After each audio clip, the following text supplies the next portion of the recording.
that it's more difficult to influence a person if he keeps his thoughts in purity? Yes, absolutely. When faced with various religions, it is very difficult to influence Muslims. They are in a constant connection with the egregore. They do namaz every day and read prayers on a daily basis.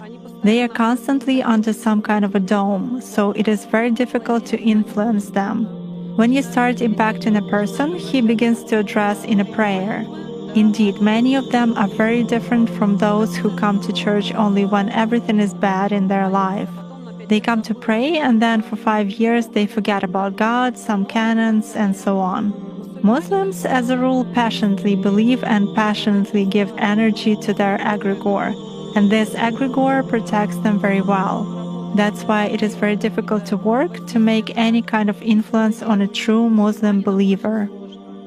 Is this some kind of a good egregore? Well, for them, yes. This egregore is good for adepts who contribute good energy to it. How do you sense it? For instance, you have found an energy trace of such person. What's next? Do you try to drag him somehow to visualize this threat and you fail? Or how do you do that? It disappears. I cannot get a grip on it. I focus on it, but something immediately knocks me out of the flow, just like that. Or I visualize a person in front of me clearly and can affect him even at a mental level, but some image is not created in my mind at all.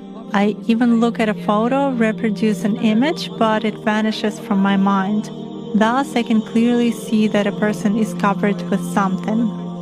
Does this only work with Muslims? It does for me. Nowadays, there are very few people among Christians who truly believe. Even those who write in their comments that God is in the soul, that they are all faithful believers, but in reality they are not.